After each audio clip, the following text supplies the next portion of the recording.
Respira dentro de mí, Espíritu Santo. Señor Jesús, gracias por estos hermanos sacerdotes. Gracias por esas manos que consagran, por esas manos que hacen posible el milagro eucarístico. Tu presencia aquí en medio de nosotros. Gracias porque son ministros de luz, consagrados por el mismo Jesús para llevar a cabo el milagro eucarístico en todos los altares. Gracias por estos hermanos sacerdotes, ministros de luz. Sacerdotes, ministros de luz, consagrados por Cristo Jesús, a sus manos desciendes al oír su voz, Cordero de Dios. A sus manos desciendes al oír su voz, Cordero de Dios. Eucaristía, divino alimento, celestial sustento para caminar. Eucaristía, divino alimento, don del cielo para el mundo entero, sacramento, divino manjar. Una vez más, todo bien fuerte. Eucaristía, Divino alimento, celestial sustento para caminar. Eucaristía, divino alimento, don del cielo para el mundo entero, sacramento, divino manjar. Espíritu Santo. Espíritu Santo.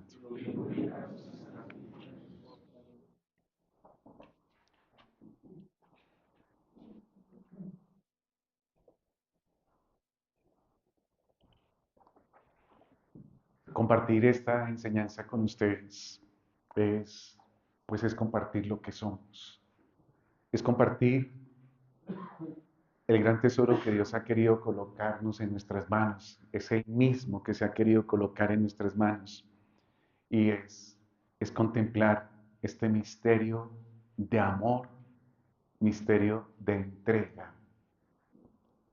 Que lo que Jesús hizo allá en el cenáculo el Jueves Santo, lo que hizo también de una manera muy dolorosa pero también amorosa hasta el extremo en el Calvario, eso sigue siendo tan real y tan actual, porque es el mismo sacrificio ahí en el altar.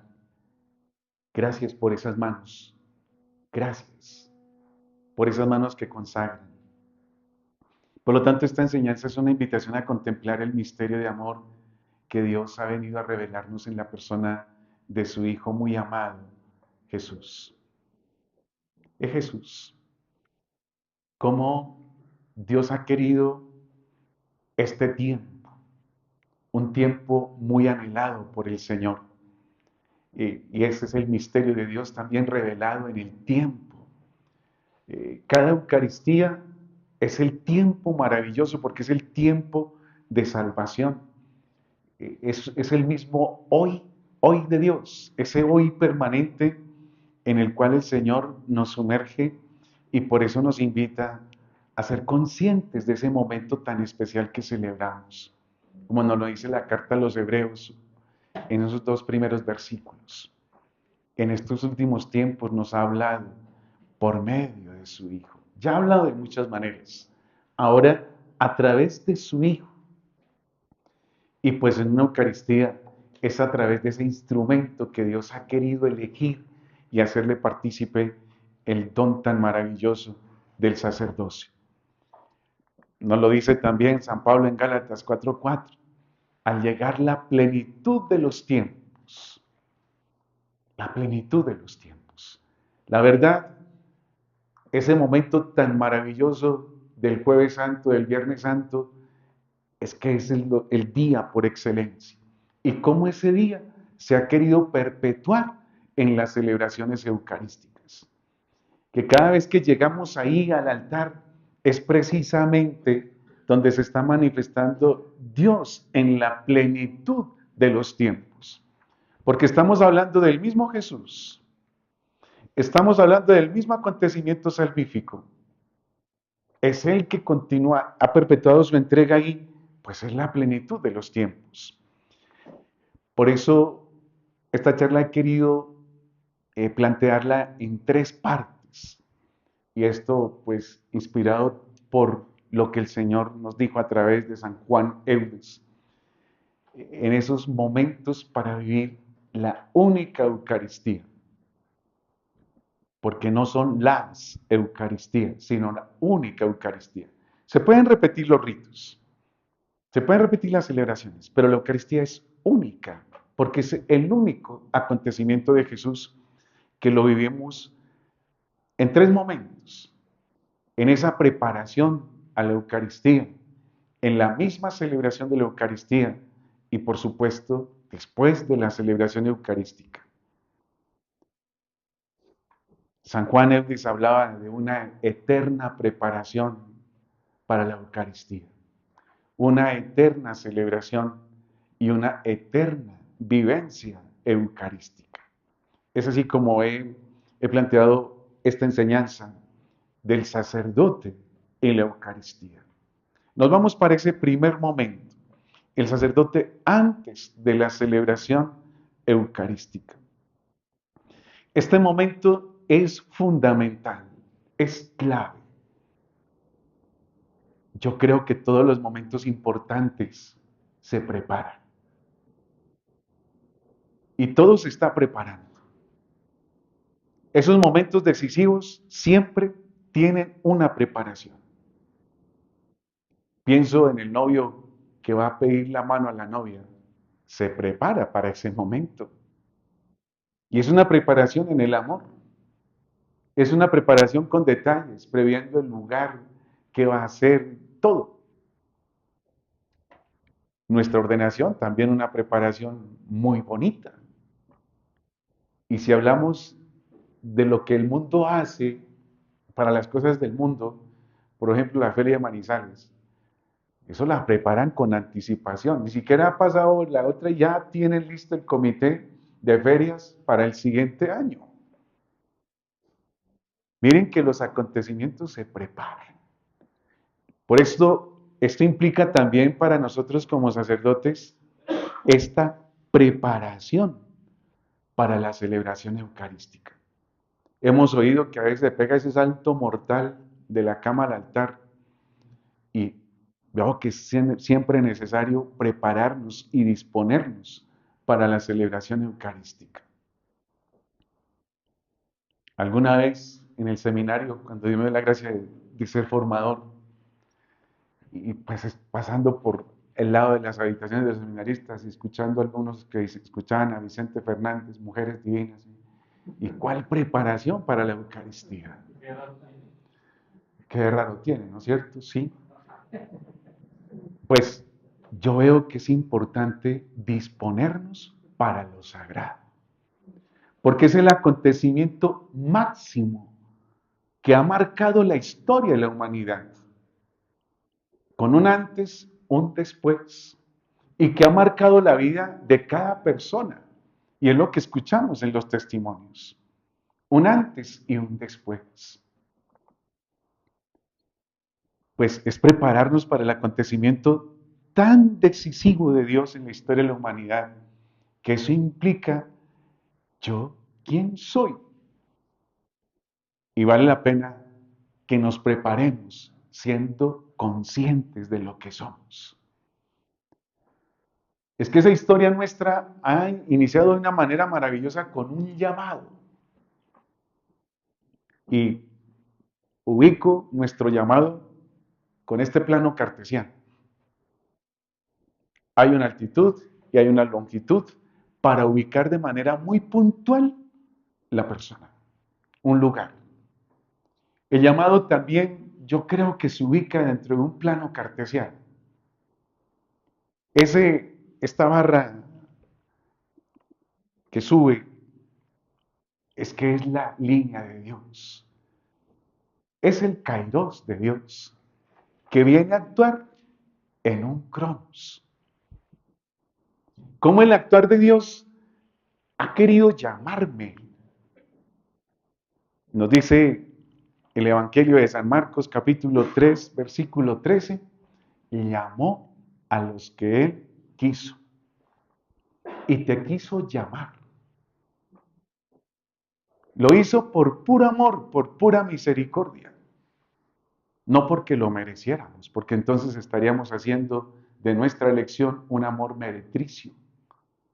Es por pura misericordia. Dios te miró con todo el amor, así nos ha mirado a cada uno de nosotros. Y cómo esa historia vocacional es permitir que el tiempo de Dios actúe en nuestro cronos, y nuestro cronos con toda seguridad que se convierte en un kairos. Por eso la preparación antes de la celebración eucarística es que es algo en serio, es algo real. La Iglesia nos ha enseñado y nos ha exhortado a que nos dispongamos por lo menos con un ayuno eucarístico. Dejar de comer una hora antes de la comunión, por lo menos. De ahí lo que se puede hacer en esa preparación, que el Espíritu Santo ilumine y nos dejemos guiar de cómo prepararnos para esa celebración eucarística. Porque es que ese momento es importante, es clave. ¿Acaso no es el cronos que quiere actuar en mí y que también quiere actuar en toda una asamblea? Cuando yo permito que que ese cronos se abra al kairos de Dios, comienza un ascenso. Comienza una historia de conversión, una historia de santidad. Y es prepararnos precisamente para eso. Cuando el Señor le habló a Moisés de las reuniones que quería tener y unas fiestas muy solemnes, como la Pascua, la fiesta de las tiendas, de las semanas, el Señor le dijo, es que es una reunión sagrada.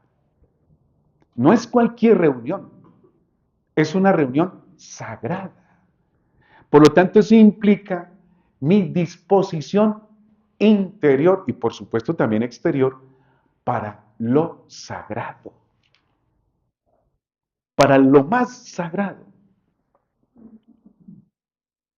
Duele cuando la gente nos coloca apodos, porque lo que nos motiva a presidir la Eucaristía es el estipendio.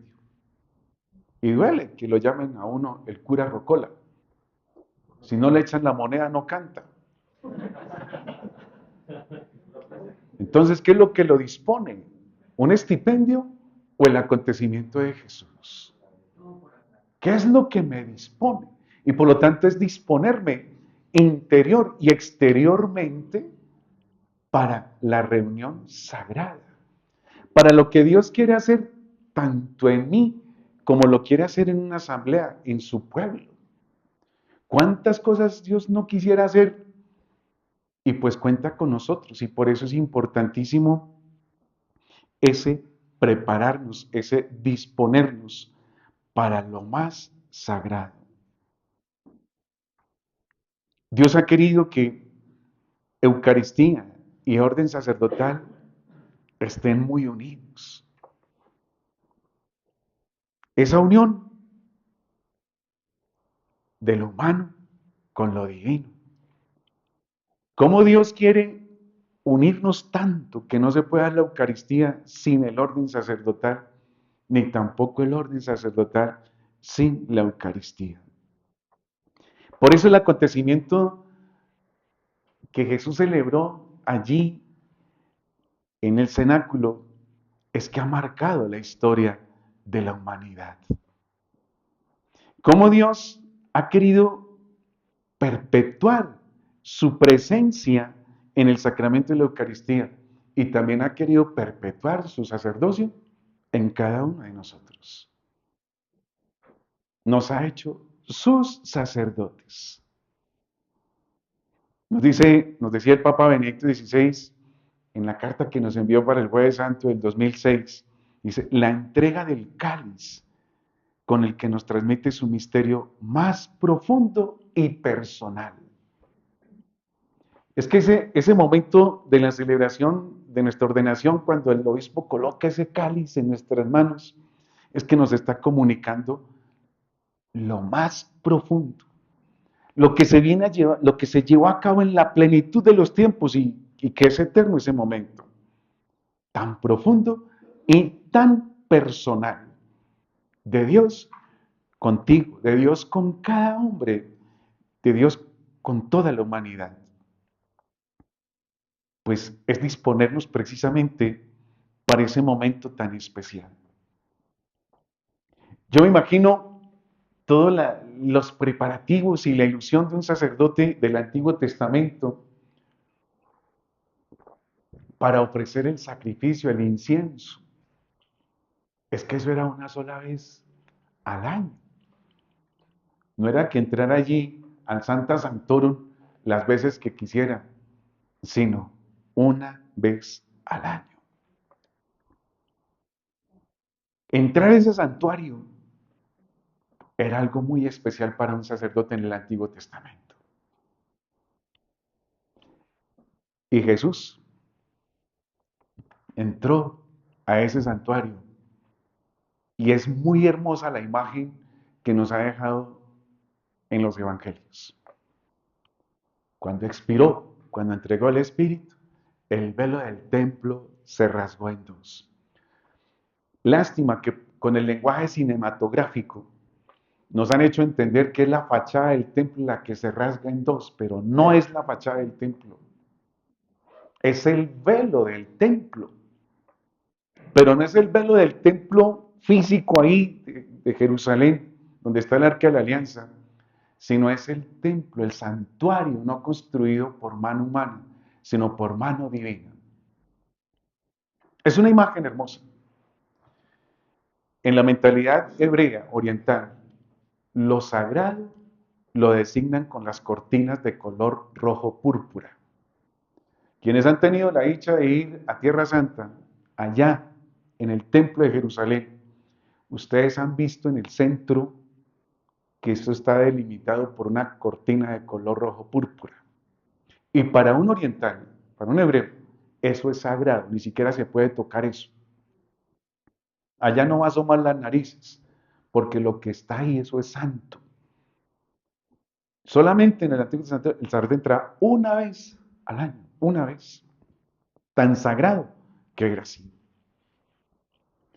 Pues allí en el templo de Jerusalén han tenido que colocar unas rejas donde uno no puede meter la cabeza porque no falta el de mentalidad occidental que va a chismosear a ver qué es lo que hay al otro lado. Pero para un oriental eso es sagrado. Allá no se asoma. No se asoma. Pues el velo del templo está delimitando allá en el templo de Jerusalén que es sagrado. Está el Arca de la Alianza, el Sancta Sanctorum. Y los evangelios nos dicen que el velo del templo se rasgó en dos cuando Jesús culminó su sacrificio. Es el sumo y eterno sacerdote que entra de una vez por todas, de una vez por siempre, para el santuario celestial y presidir desde allí las celebraciones eucarísticas. Él es el que las preside. Nosotros simplemente somos sus instrumentos. Él es el que está presidiendo la Eucaristía. Por eso la disposición para celebrar la Eucaristía es como la que tenía el sacerdote en el Antiguo Testamento, es con la preparación con la cual Jesús entra de una vez por todas a este santuario divino. Eso no es de cualquier manera como Jesús entró.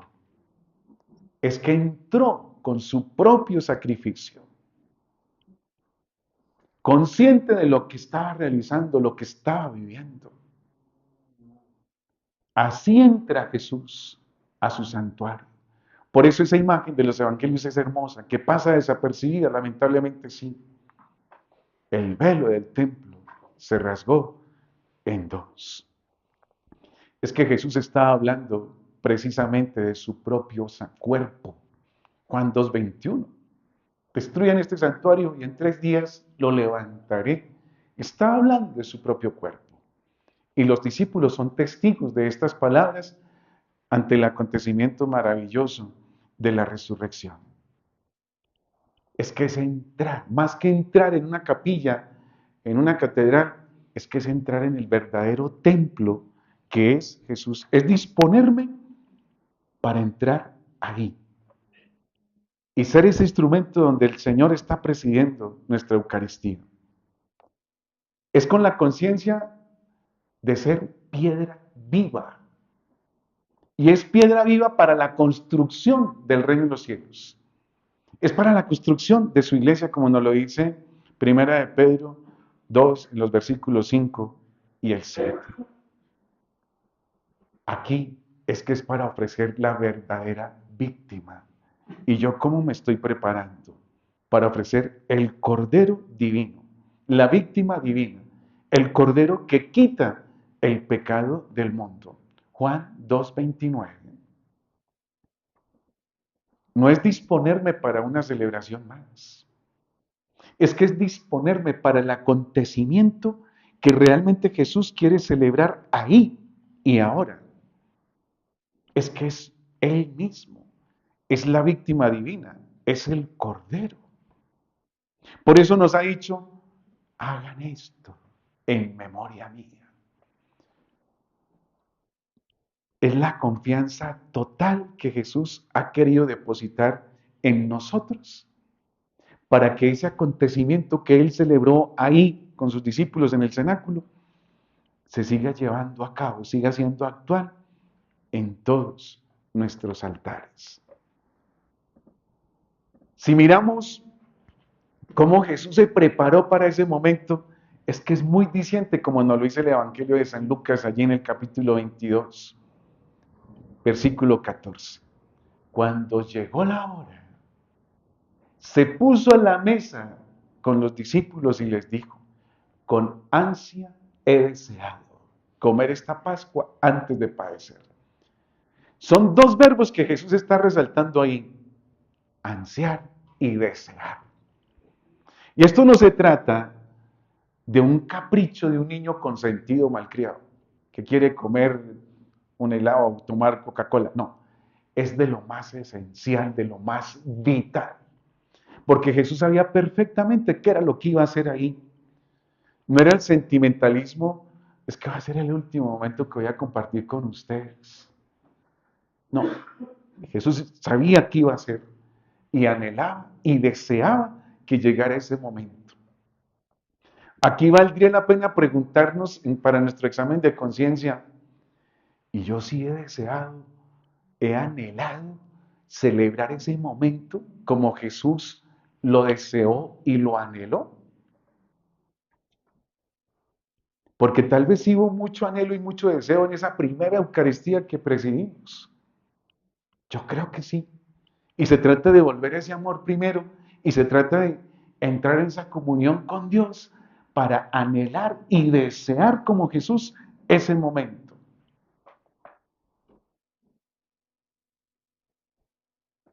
Son los anhelos y los deseos de Jesús. Y sí corresponderán también mis anhelos y mis deseos a los de Jesús. ¿Qué me motiva a celebrar, a presidir la Eucaristía? ¿Qué me motiva a estar ahí? Es que Jesús lo dijo con todo su corazón, con toda el alma, con todo su ser. Con ansia he deseado. Son las ansias y los deseos de Jesús. Y ese mismo texto nos revela cómo los anhelos y deseos de Jesús se prolongan, porque os digo que ya no la comeré más hasta que se cumpla en el reino de los cielos, porque no beberé más del fruto de la vid hasta que se cumpla en el reino de los cielos. Son los anhelos y los deseos de que esa Eucaristía dé el fruto. ¿Y el fruto qué es? Que todos seamos eucaristizados, que resucitemos con Él para el reino de los cielos. Por eso, llegar a la Eucaristía es preparándome así de esa manera. Es Jesús que así lo ha querido vivir y así lo ha manifestado con sus discípulos. Es para lo más sagrado. Por eso, ese momento tan hermoso en la ordenación en el que el Señor ha ungido nuestras manos con el sagrado crisma, es que esas manos es para llevar a cabo el milagro más grande, el milagro eucarístico. Para mí, toda celebración eucarística es un milagro eucarístico. Los otros que llamamos milagros eucarísticos, yo los llamaría manifestaciones eucarísticas, visibles a nuestros ojos.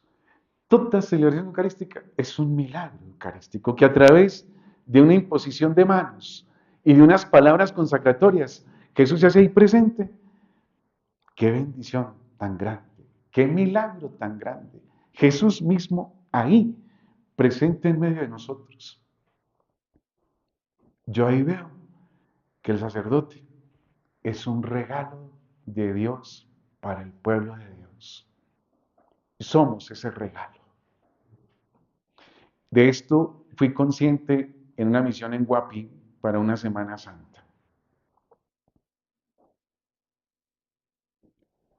Allí el transporte es demasiado costoso porque es fluvial y la gasolina se triplica en su precio. Son comunidades muy pobres. Yo no sé si el Estado se acuerda de ellas en tiempo de elecciones. No sé si colocarán mesas electorales allí. Una comunidad 45 minutos más arriba en lancha. Para el Jueves Santo contrataron al de la lancha para que me transportara. Y entre las dos comunidades recogiendo billeticos, moneditas, para celebrar el Jueves Santo ahí con ellos. Una comunidad pobre, un caserío pobre, casas construidas con lo que la naturaleza embarque, sus tejados en palma, todo muy bonito, en tierra, bien limpiecito, hermoso estaba ese lugar. Cuando llegué tocaron la campana y todos, niños, jóvenes, adultos, salieron a recibirme con una alegría. Y yo, para esto yo nunca lo había recibido así. Cuando yo llego a un lugar, los que me saludan cariñosamente son mis amigos. De resto, ni se dieron cuenta que yo el cura. Creo que nos pasa así a todos en todos los lugares. Pero allí no. Una alegría, como si fuéramos amigos y hace tiempos que no nos veíamos. Algo así. Atentos en la Eucaristía, felices, todos. Terminaron la Eucaristía y les pregunté, oye, ¿cuánto hacía que no tienen Eucaristía? Padre, hacía 3 años. Bastante tiempo. Ahí sentí, hola, nosotros los sacerdotes somos un regalo para el pueblo de Dios. Y eso a mí me cuestiona. ¿Yo qué clase de regalo soy para una comunidad? ¿Qué clase de regalo soy para ustedes? ¿Qué regalo somos para esa comunidad donde el Señor nos ha querido colocar? Es que el sacerdote es para hacer real los deseos y las ansias de Jesús. Ahí, en ese lugar, en ese caserío, en ese pueblito que de pronto van 2 viejitas, no más. Pero el sacerdote es ese regalo para ese pueblo de Dios ahí. Y Dios quiere la celebración eucarística. Anhela la celebración eucarística. Recuerdo cuando llegué como párroco, he sido solamente una vez párroco, en zona roja. 4 misas el domingo, La primera era a las 9 de la mañana y llegaban apenas 10 personas. Y claro, yo terminaba cansado porque tocaba ir a las veredas, vuelva. Y para la misa de 9, yo pensé quitarla, suspenderla. No pasaban de 10 personas. Y le dije al Señor, Señor, si a esta misa vienen 30 personas, yo sigo celebrando la Eucaristía de 9. Pues llegaron 50. Ahí me di cuenta que el Señor quería también la celebración eucarística de las 9 de la mañana. Claro, yo terminaba cansado porque era después de 9, de la misa de 9, atienda a gente, 12, almuerce, salga corriendo y vuelva para la misa. Y ya la misa de 6:30 de la tarde ya estaba que no daba más. Y ya no quería celebrarla, quería estar estirado. Pero un día me arrodillé ante el Santísimo y le dije, Señor, tú sabes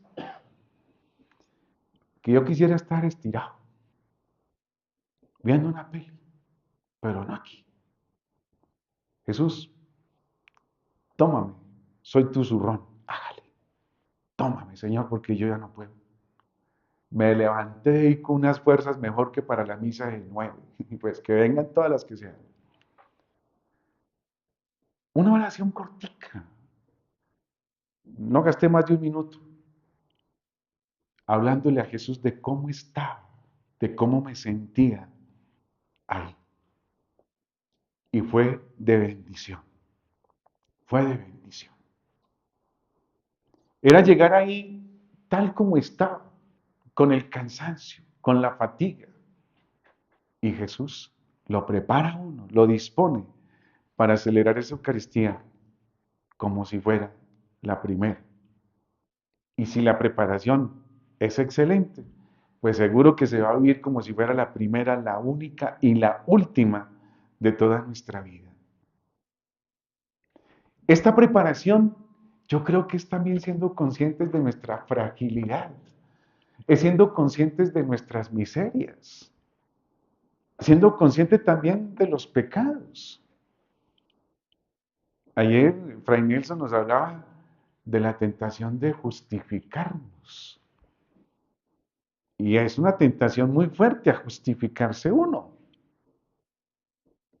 Y yo creo que la preparación de la Eucaristía es, es siendo conscientes de nuestro pecado. Mire, este texto de San Lucas 18, 13 al 14. Esa parábola que nos regala Jesús del publicano y del fariseo que van a hablar al templo. Seguro que el fariseo ya sabía qué iba a hacer en el templo, lo de siempre. El publicano también sabía qué iba a hacer, iba consciente de su pecado, iba consciente de su miseria. El publicano se quedó atrás, agachado, empezaba la oración, lo mismo como la empezaba el otro, oh Dios, y se golpeaba el pecho, ten compasión de mí, que soy un pecador. Y pregunta a Jesús, ¿cuál de los dos bajó justificado? El publicano. Miren que la tentación es justificarnos, justificarme. ¿Y cómo salgo justificado?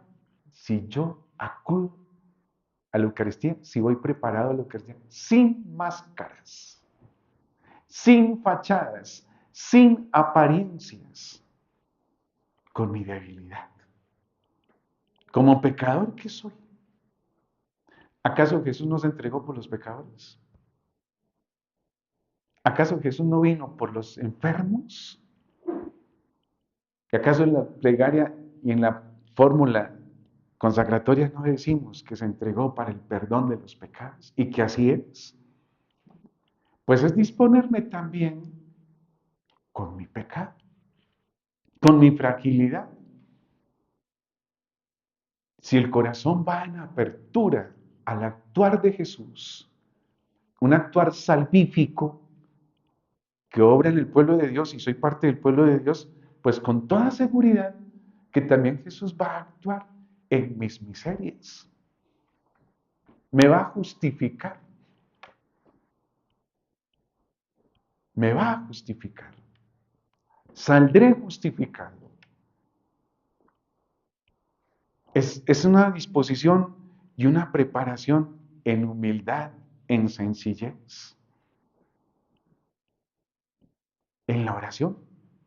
Y yo veo que la oración, cuando es sincera, es una oración de arrepentimiento. Y pues también de acción de gracias, porque ante nuestra miseria, Dios hace ese milagro tan hermoso.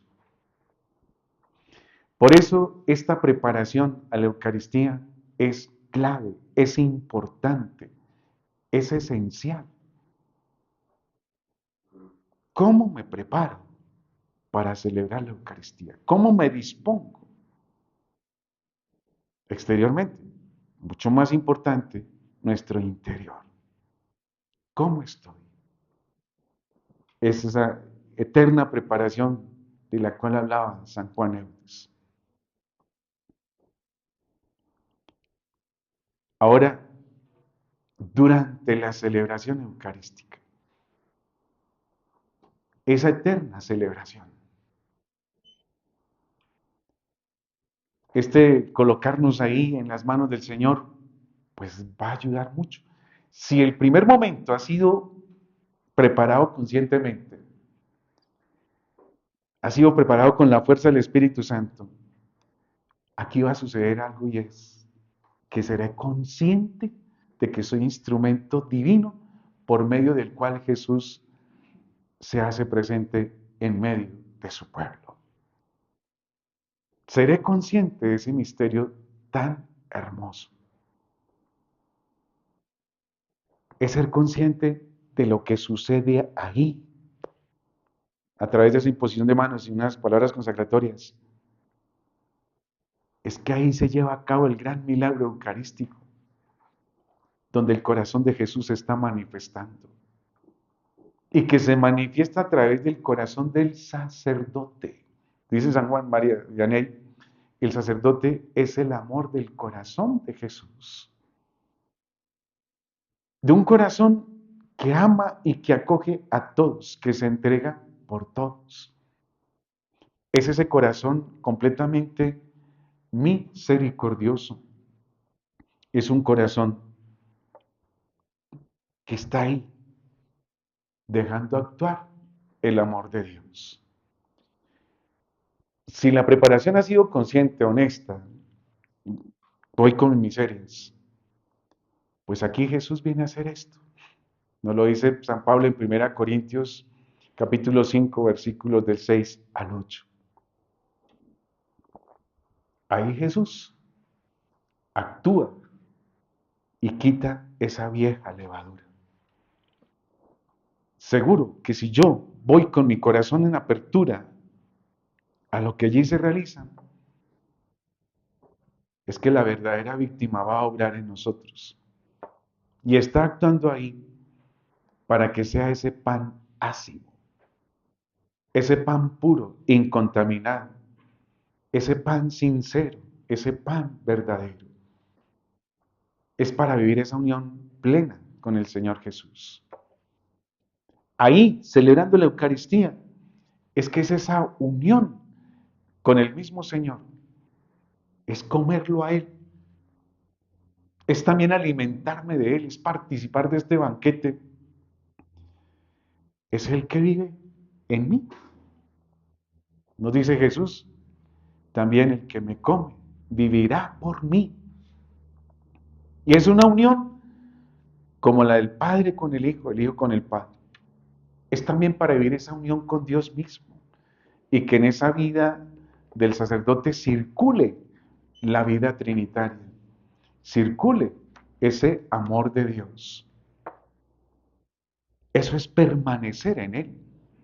Es afianzarme en Él. Y nos lo dice, el que venga a mí, no lo echaré fuera. Él me acoge, no me echa fuera.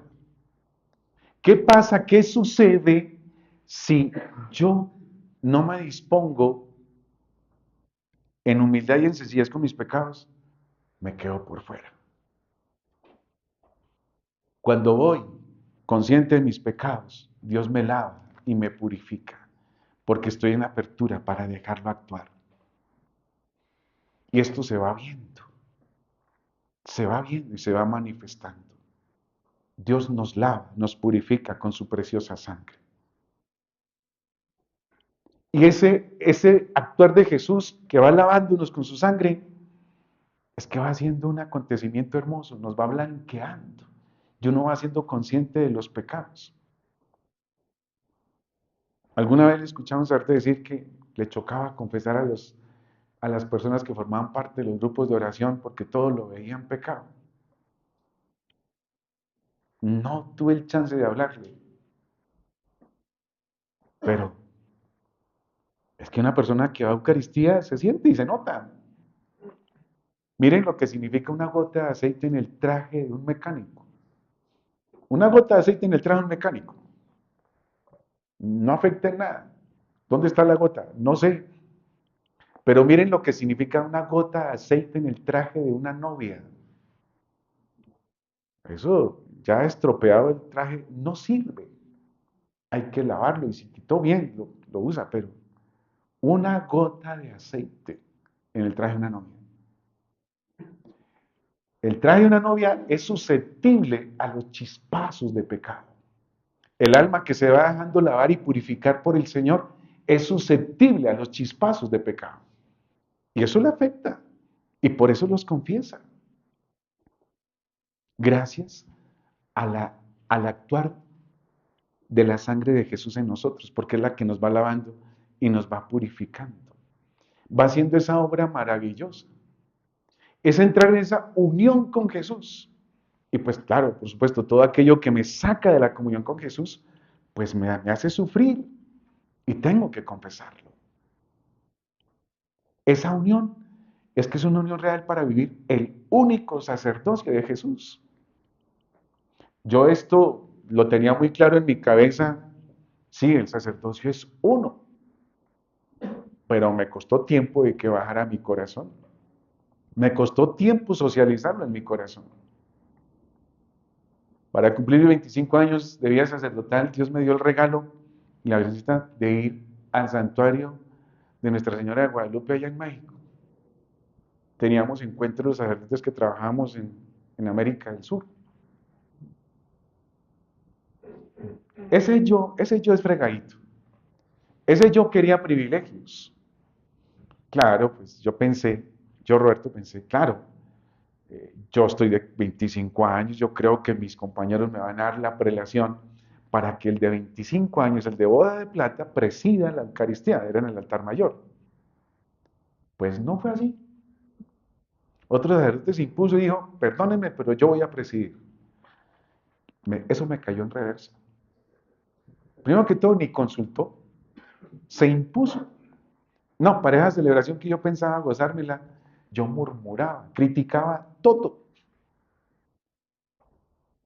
Y cuando ya era el momento de preparar el altar, me empecé a sentir mal. Yo de 25 con este regalazo aquí, y miren lo que estoy viviendo. Ay, perdóneme, Señor, perdóneme. Me coloco en este altar con mi murmuración, con mi pecado, todo. Yo estaba hacia el lado izquierdo del altar y sentí una mano suavecita que se posó aquí, en mi hombro izquierdo, y me dijo al oído una voz de mujer: Roberto, el sacerdocio es uno. Fue la Virgen la que me dijo eso. Eso que estaba aquí, bajó el corazón y comencé a disfrutar el sacerdocio y la Eucaristía. Es uno. Es que es uno con el que está presidiendo allá al otro lado del mundo. Es uno con el que está presidiendo aquí, yo estoy concelebrando. Es uno. El sacerdocio es uno. Mi hermano no es un rival, es que es el mismo sacerdocio del cual participamos. No lo echaré fuera, es que nos hace uno con Él. Es para vivir esa unidad.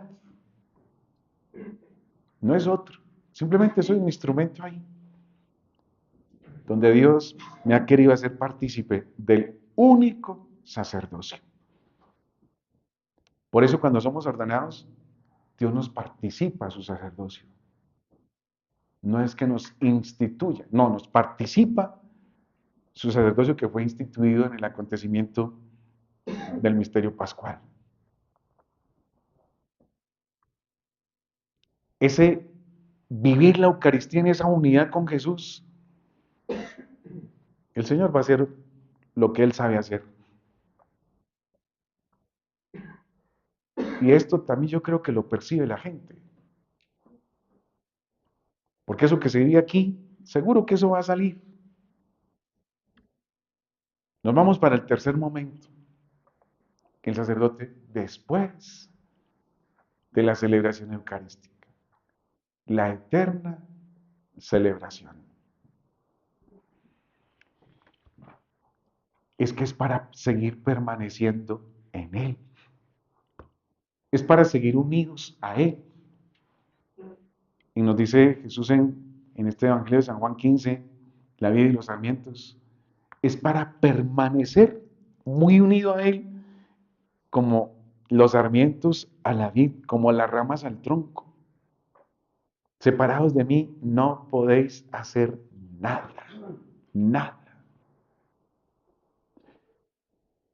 Cuando nuestro ser y nuestro hacer es fruto de esa comunión, de ese permanecer en Jesús, es distinto, es distinto. Seguro que ese hacer va a ser muy fecundo y seguro que nunca vamos a caer en rutina. Pero si nuestro hacer es un hacer simplemente un actuar humano, nos vamos a cansar, nos vamos a fatigar, nos vamos a rutinizar. Es unido, unido a Jesús. Por eso, si el primer momento ha sido preparado por la fuerza del Espíritu Santo, el segundo momento, con esa fusión del Espíritu Santo, pues con toda seguridad que también este tercer momento va a ser muy especial. Va a hacer que mi vida se prolongue, que la Eucaristía se prolongue a lo largo de mi vida. Que mi vida sea una eterna Eucaristía. Si los dos momentos anteriores han sido auténticos, una auténtica preparación, una auténtica celebración, pues ahora sigue una auténtica vivencia de la Eucaristía. Y es para vivir en, con y para Jesús, para la comunidad. Y así como le pasó a Jesús allá en la sinagoga de Nazaret, Lucas 4:20, todos tenían los ojos fijos en Él. Todos. Pues también la asamblea, el pueblo de Dios tiene fijos los ojos de nosotros durante la misa y por supuesto también después de la Eucaristía.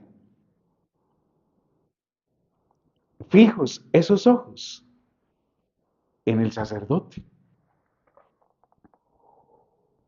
¿Por qué? Porque quieren ver en nosotros sus referentes espirituales, sus referentes de santidad. Quieren ver en nosotros ese gran referente. Y la verdad, nosotros necesitamos de referentes. En nuestra vida biológica hemos necesitado el referente paterno y materno. Y de referentes amorosos, no cualquier referente. Es con vocación de papá y de mamá, para yo afianzarme en esas manos de papá y de mamá. El pueblo de Dios también necesita de esos referentes para poder afianzarse en este caminar. Necesita esos referentes. Sin duda que el santo cura de Ars fue un gran referente allí en Ars. Y fue ese referente porque supo unirse a Jesús. Un hombre unido, plenamente unido a Jesús.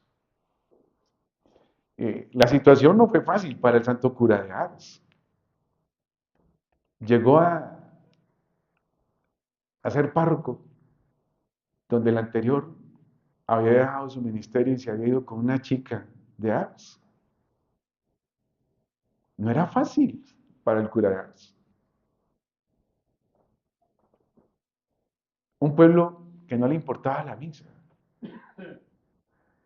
Cuentan de una anécdota de una viejita que se levantó a las 3 de la mañana para ir a la finca y tenía que pasar por el frente de la capilla, porque es una capilla pequeña. Y la puerta estaba entreabierta. Y la viejita dijo, no, este cura ni siquiera sirve para cerrar bien la puerta del templo. Y se fue a cerrarla. Pero cuando iba a cerrarla, escuchó un murmullo allá dentro del templo y se asomó y vio al curita de Ars arrodillado ante el sagrario que decía, Jesús, regálale la conversión a mi pueblo. Y repetía esa frase, Jesús, regálale la conversión a mi pueblo. Y la seguía repitiendo. Y la viejita se fue y retornó hacia las 6 de la mañana y la puerta seguía entreabierta. ¿Será que el cura sigue ahí? Pues otra vez fue y se asomó. Y el curita seguía de rodillas, diciendo lo mismo. Señor, regálale la conversión a mi pueblo. Señor, regálale la conversión a mi pueblo.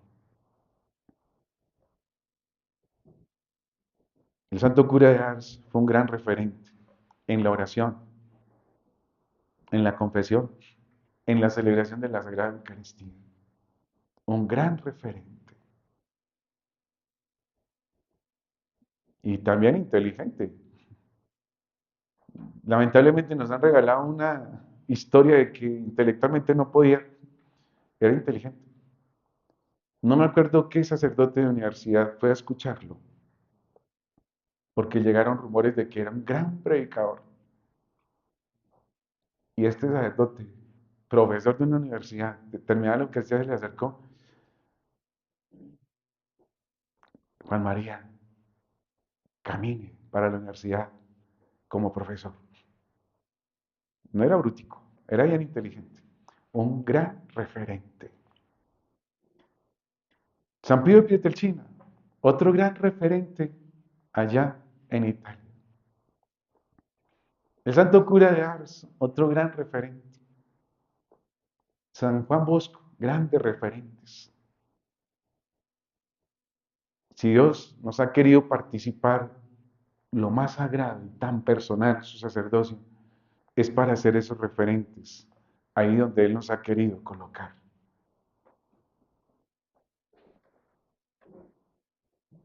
El pueblo tiene fijos los ojos en nosotros, en su párroco, en su vicario, en el sacerdote que llega allí.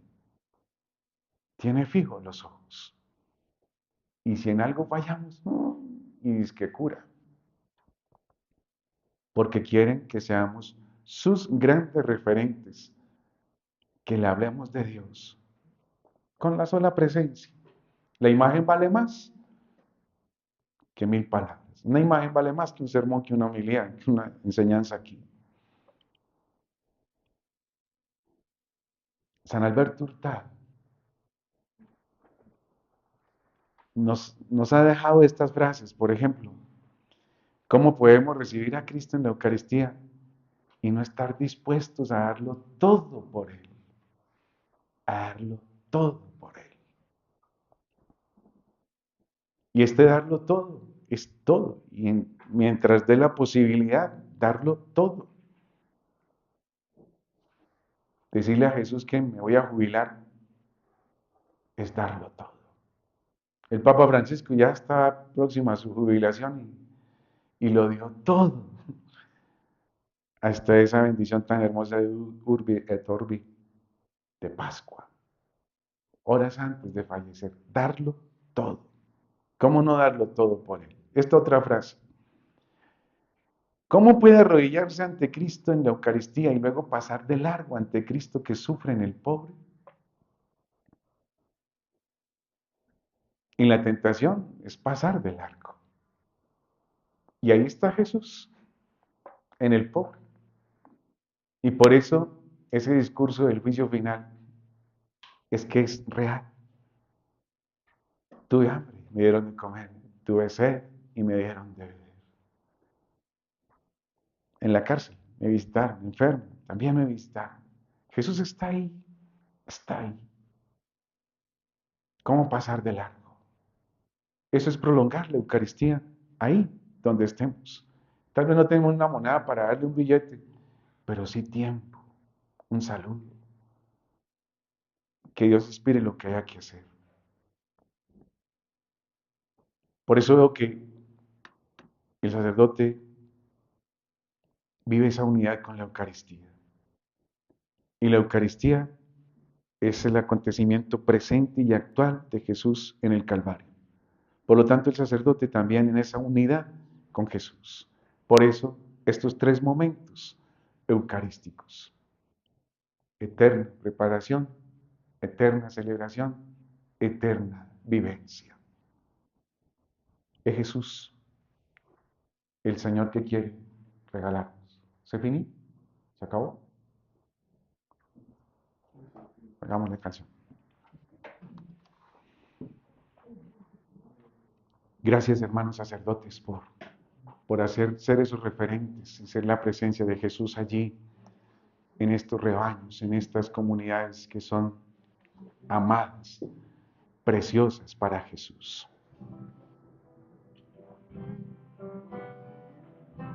Divino Maestro del cielo me miras, tú ves el deseo de mi corazón. Vivir santamente, gastarme por ti, ser tu sacerdote y santo morir. Honor y riqueza yo nunca he deseado, tan solo ambiciono ser tu consagrado. Servir a los pobres, vaciarme de todo, ser tu sacerdote por siempre, Señor. Predicar, enseñar, proclamar tu verdad, a mi patria servir con amor. A tu pueblo, Señor, conducir a la luz, casarme contigo a la cruz. Predicar, enseñar, proclamar tu verdad, a mi patria servir con amor. A tu pueblo, Señor, conducir a la luz, abrazarme contigo a la cruz. Gloria al Padre, y al Hijo, y al Espíritu Santo.